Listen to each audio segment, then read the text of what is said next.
Hello friends, geotechnical engineering. Friends, geotechnical એન્જિનિયરિંગમાં આપણે આજે નવું ચેપ્ટર સ્ટાર્ટ કરવાનું છે.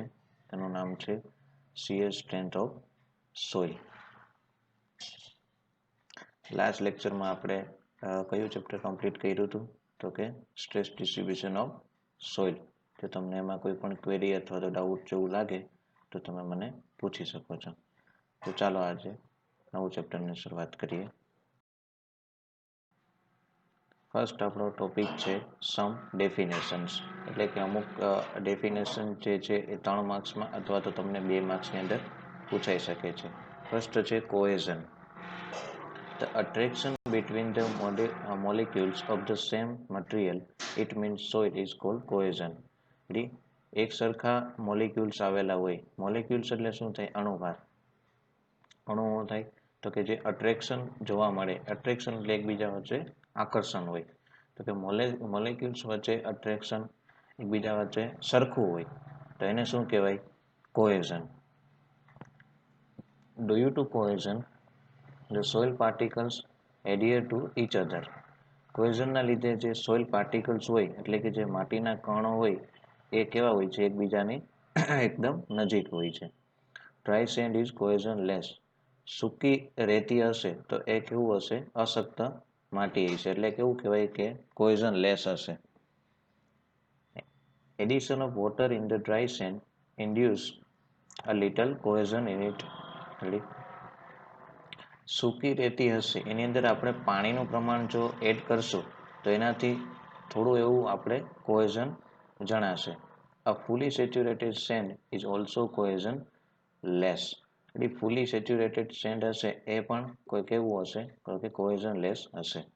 A clay soil has maximum cohesion.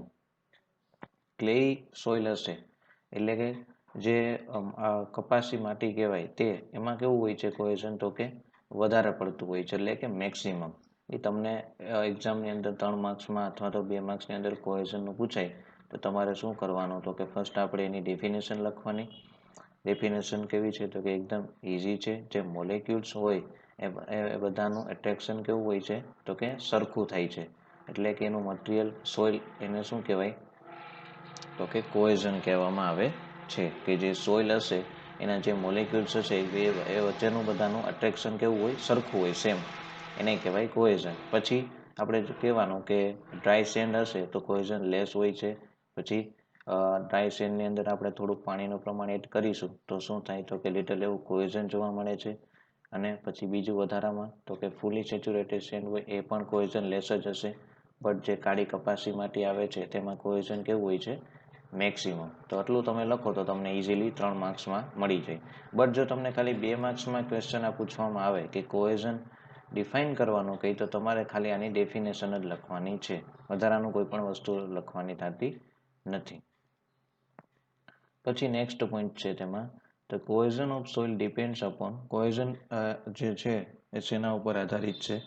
તો કે એમાં ફર્સ્ટ છે fineness of clay particles, type of clay mineral, it means kaolinite, elitite and montmorillonite.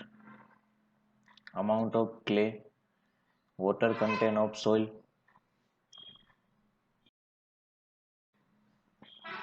પછી નેક્સ્ટ આપણે ટર્મિનોલોજી અથવા તો ડેફિનેશનની વાત કરીએ. Internal friction. The frictional resistance between the individual soil particles at their contact point is known as internal friction. જે frictional resistance જોવા મળે છે કોની વચ્ચે? તો કે ઇન્ડિવિજ્યુઅલ સોઇલ પાર્ટિકલ્સ હશે અને એ ક્યાં પોઈન્ટ ઉપર? તો કે એના કોન્ટેક્ટ પોઈન્ટ પાસે. તો એને શું કહેવાય? તો કે ઇન્ટરનલ ફ્રિક્શન, એટલે કે આંતરિક ઘર્ષણ. પછી નેક્સ્ટ છે terminology angle of internal friction, એટલે કે phi. It represents the frictional resistance between the soil particles which is directly proportional to the normal stress. Angle of internal friction છે એ શું રિપ્રેઝેન્ટેટ કરે છે? તો કે જે સોઇલ પાર્ટિકલ્સ છે એ ડાયરેક્ટલી પ્રપોઝનલ શેને હોય છે? તો કે નોર્મલ સ્ટ્રેસને. Angle of internal friction depends upon શેના ઉપર આધાર રાખે છે? શેપ ઓફ પાર્ટિકલ્સ, પાર્ટિકલ્સનો આકાર એન્ગ્યુલર હોઈ શકે અથવા તો રાઉન્ડેડ એટલે કે કોણીય અથવા તો ગોળાકાર. રફનેસ ઓફ ધ સરફેસ, સપાટીનું ખરબચડાપણું. Denseness of soil. Next new topic છે Mohr circle of stress. At any point in a strain material, there exist three mutually perpendicular planes on which only direct stress are acting. It means no shearing stress is acting. કોઈ પણ એક point આપણે એક લઈએ કે એ strain material હોય અને ત્યાં શું એક થતું હોય તો કે ત્રણ મ્યુચ્યુઅલી પરપેન્ડિક્યુલર પ્લેન આવેલા હોય છે અને એના ઉપર આપણે શું લાગતું હોય ખાલી તો કે ડાયરેક્ટ સ્ટ્રેસીસ. એનો મતલબ શું તો કે નો શિયરિંગ સ્ટ્રેસીસ એક્ટિંગ એટલે કે કોઈ પણ પ્રકારનું શિયરિંગ સ્ટ્રેસ લાગતું ન હોય.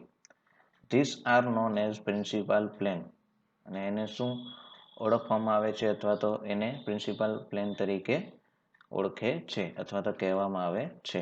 The normal stresses that act on this planes are called the principal stresses. જે નોર્મલ સ્ટ્રેસીસ છે એ જે એક્ટ કરે છે રેડી એને શું કહેવાય એવા પ્લેનને તો કે પ્રિન્સિપાલ સ્ટ્રેસીસ કહેવામાં આવે છે.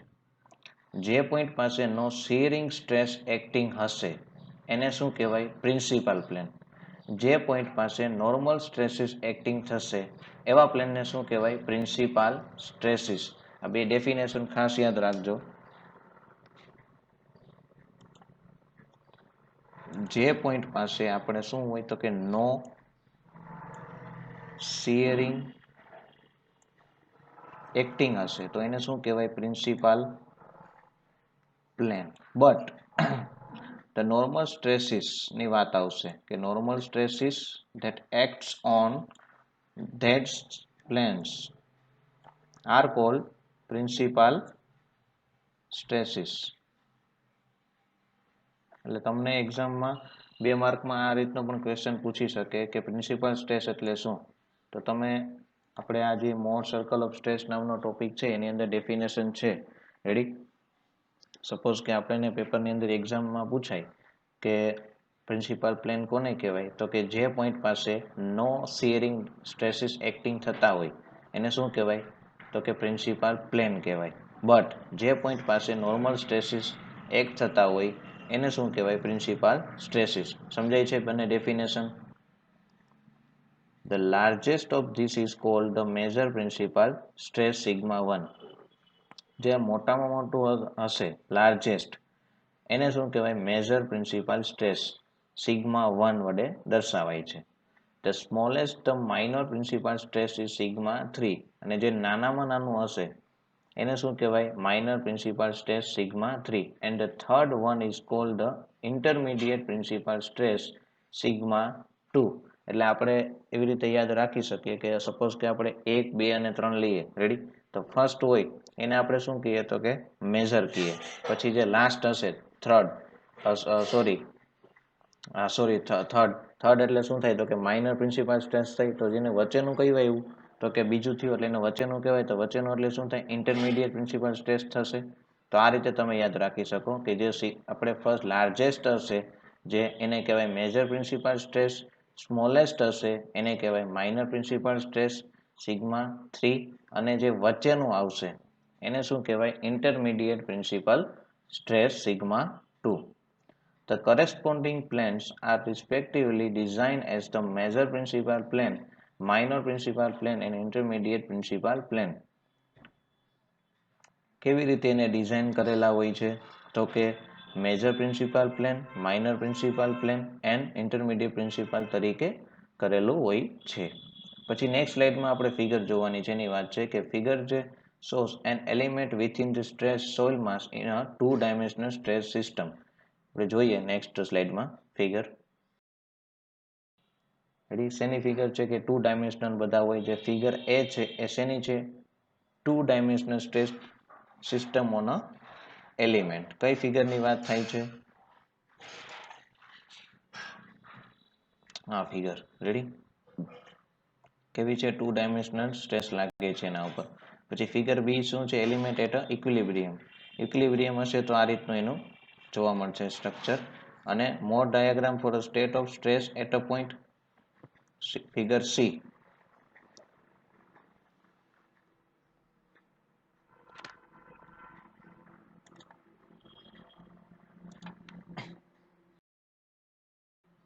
નેક્સ્ટ પોઈન્ટ છે તેમાં, the direction of the major and minor principal planes are shown in figure. Ready છે.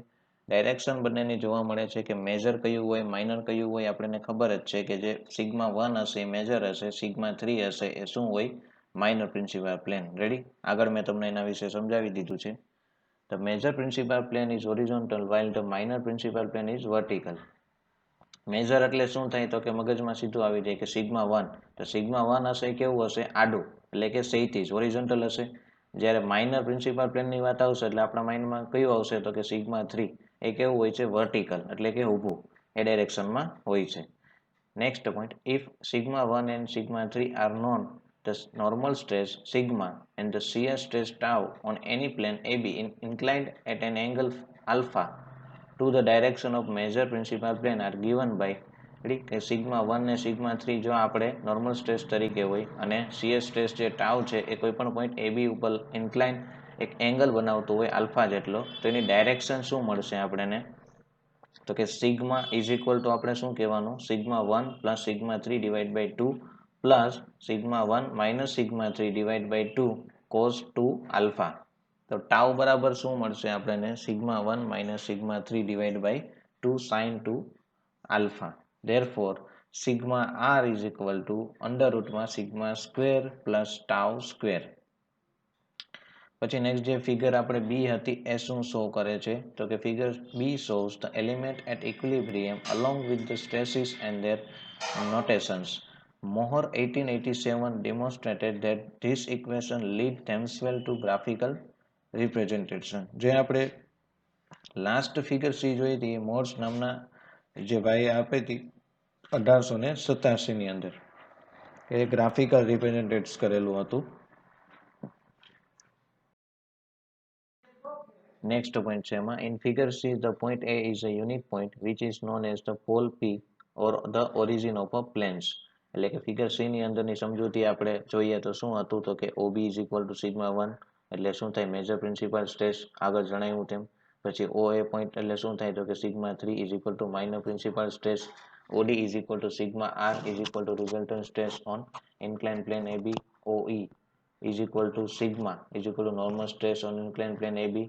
હવે એને આપણે સિગ્મા બરાબર શું લીધું હતું, સિગ્મા 1 પ્લસ સિગ્મા 3 પણ હું લખી શકું છું કે જેમાં ઓબી અને ઓએ ની લાઈન આવી જતી હોય છે. રેડી. એટલે બંનેનું આપણે શું કર્યો હતો, સરવાળો. DE is equal to tau is equal to shear stress on incline plane AB. તો આ શું છે, ફિગરની સમજૂતી છે. રેડી. એટલે પહેલી ફિગરમાં આપણે શું ખાલી કહેવાનું કે જે વર્ટિકલ લાગતી હોય સ્ટ્રેસ એ કેવી હશે, સિગ્મા 3 હશે, તો એ કેવી હોય, માઇનર. પછી જે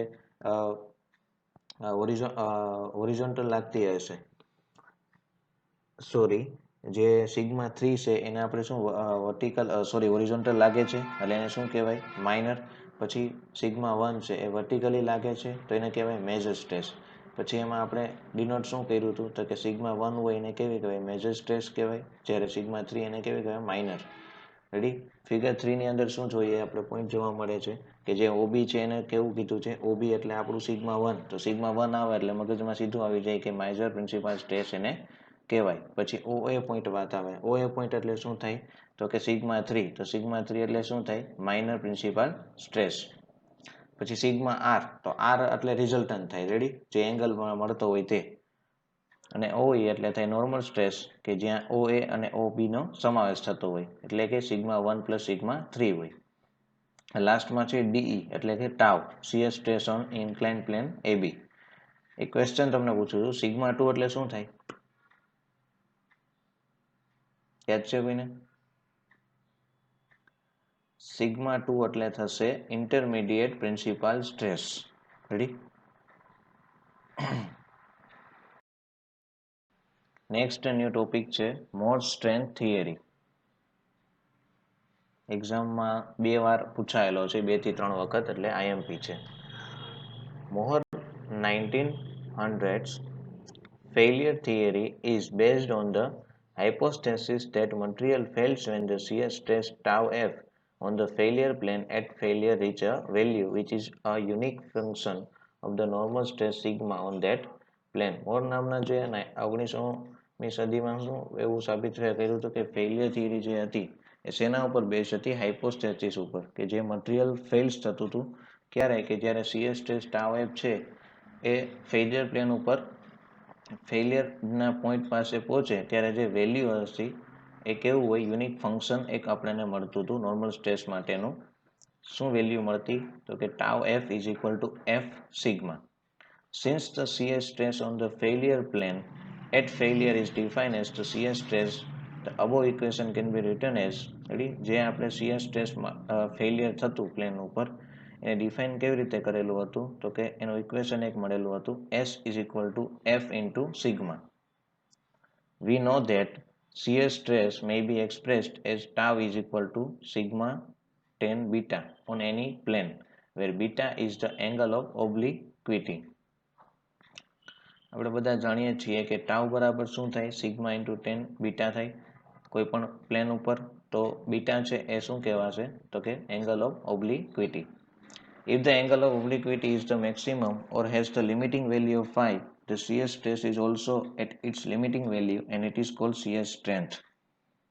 Therefore, tau is equal to sigma into tan beta. પછી નેક્સ્ટ પોઈન્ટ છે એમાં therefore tau is equal to sigma tan beta. But આપણે ફેલિયરની વાત કરીએ છીએ એટલે બીટા બરાબર શું લેવાના? તો કે phi. એટલે કે therefore tau is equal to sigma tan phi. ફરી અગેન આપણે જો ફેલિયર માટે ફાઇન્ડ આઉટ કરતા હોઈએ તો ટાઉની બરાબર શું આવશે? S. એટલે કે S is equal to sigma tan phi. આપણું ફાઇનલ ઇક્વેશન મળશે. જે ફિગર ફર્સ્ટ છે એમાં શું દર્શાવેલું છે? Mohr circle at failure and the Mohr failure involve. Ready? Involve એટલે એક સર્કલની અંદર બીજું સર્કલ આવી જાય છે, ફિગરમાં તમને દેખાય છે તો એને શું કહેવાય? ઇન્વોલ્વ થયેલું કહેવાય. બાજુમાં જે ફિગર છે શું છે? Stress at failure and Mohr failure hypothesis, જે આપણે અગાઉ જે ઇન્ટ્રોડક્શન એટલે કે એની ડેફિનેશનની અંદર વાત કરી હતી તેના વિશે વાત કરી છે. The Mohr theory is concern with the shear stress at failure. Mohr theory છે ક્યારે કન્સર્ન થશે? કે જ્યારે શિયર સ્ટ્રેસ છે ફેલિયર થતું હશે ત્યારે. A plot can be made between the shear stress and the normal stress at failure. Plot આપણે કેવી રીતે બનાવેલો છે? કે જે શિયર સ્ટ્રેસ છે અને નોર્મલ સ્ટ્રેસ છે બંનેનો ફેલિયરના ટાઈમે. Thank you friends. તો નેક્સ્ટ આપણે લેક્ચર હશે એની અંદર આપણે આના બીજા કેટલાક ટોપિક વિશે અભ્યાસ કરીશું.